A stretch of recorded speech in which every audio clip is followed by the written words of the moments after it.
What is up, everybody? It's Joe from JLW Games coming at you with another cool video. And, well, I did it again. I managed to somehow mess up another episode. So let's hang on tight because this is going to be a good episode, but at the same time, we messed some stuff up. So I'll explain in just a moment.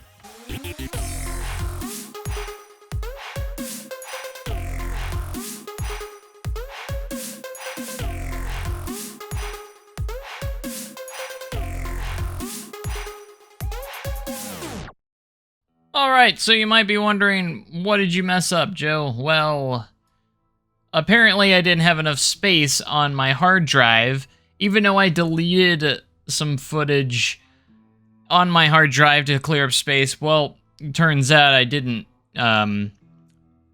delete the files out of the recycle bin.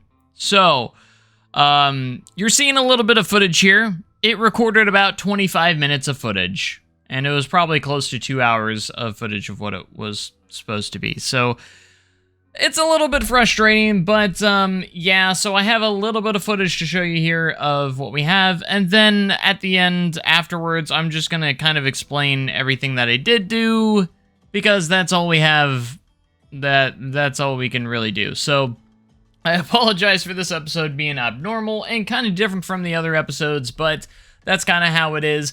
But let's go ahead and describe what we did do in this footage that I do have. So basically, I basically just started on the queue line and wanted to get the queue line kind of finished. So I decided to go do some of my custom railings, and we did all the custom railings in there, and they actually turned out really, really good. The good thing about this episode is there wasn't a whole lot to actually get done as I thought there was initially.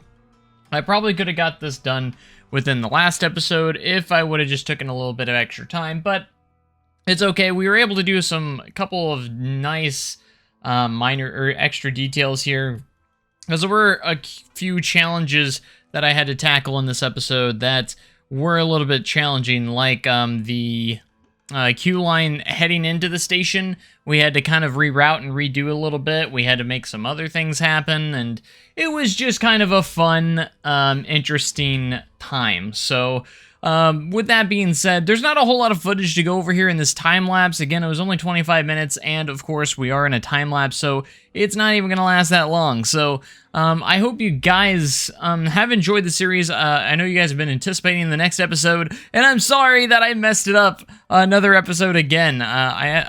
But this is like probably the biggest mess up because I've had to deal with, with missing footage. Obviously, there's footage missing, and the funny part was it never notified me that the recording stopped. It actually showed that it was still recording the whole time. So that's kind of one of the crappy parts. Like, I wish it would have popped up saying, "Hey, you're out of storage, we stopped the recording." But instead, it just acted like it recorded the whole thing. So that was not very nice. So I'm not sure how much it gets here, but I did reroute the this here, and then I'll get into what basically we're gonna jump to the finished product here in a moment. So yeah, you're gonna go from this to finish. So here we go now.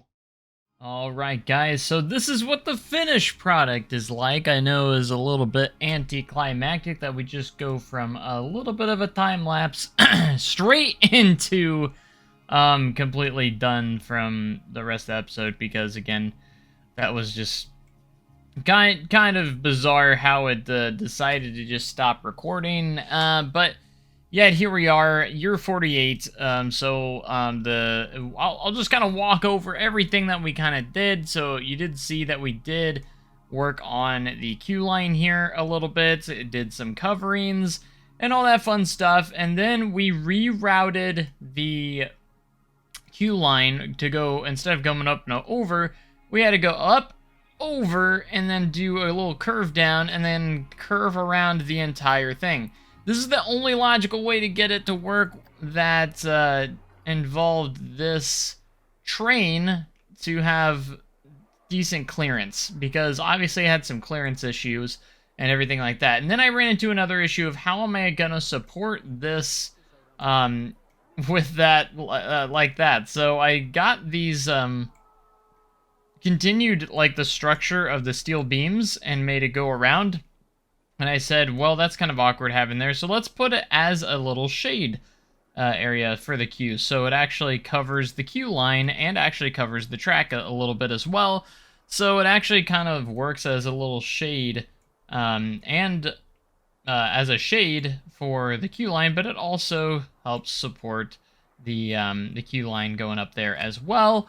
Now this did come really close to Storm Chaser.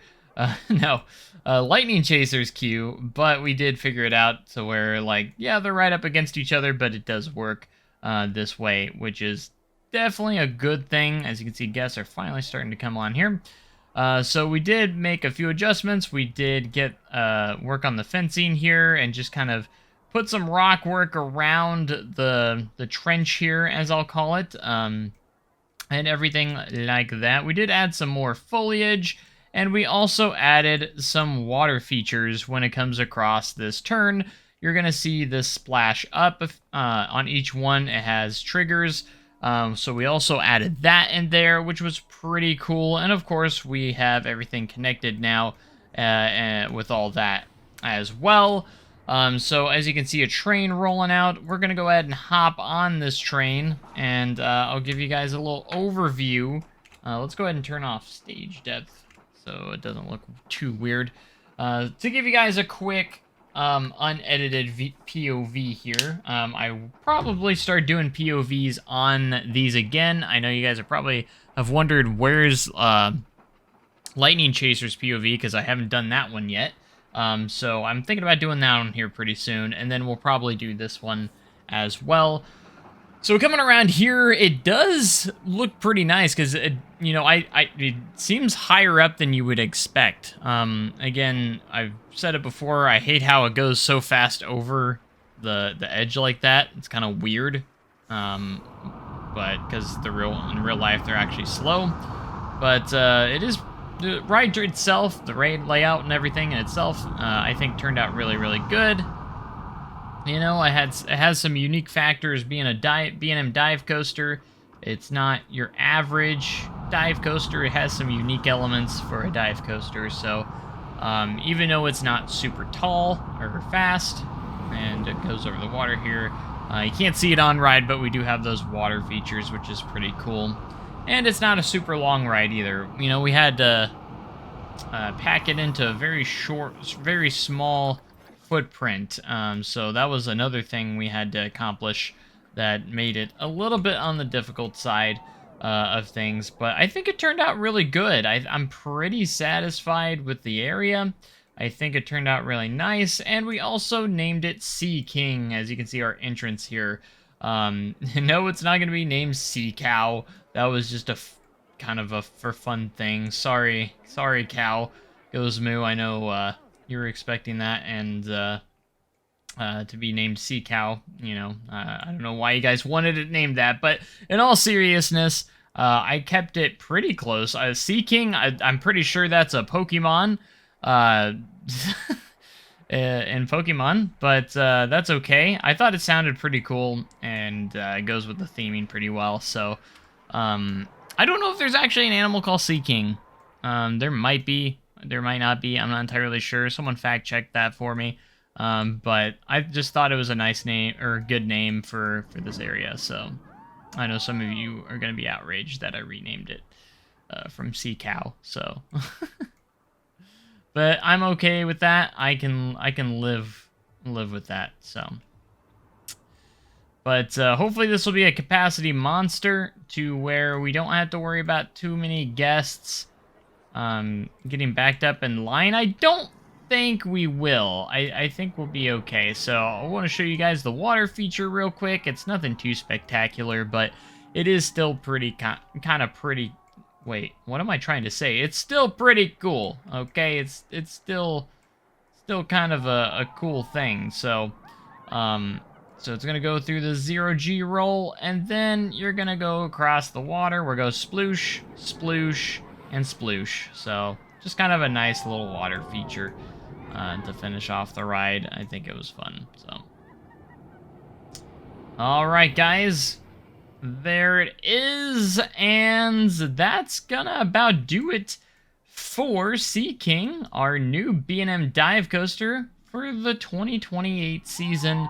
It is now open, so to the public. And Wind Valley Park, you know, it just needs to, you know, maybe finish its, maybe we finish our parking lot next. I don't know. You know, that parking lot hasn't been done ever. So maybe we work on that next. Who knows?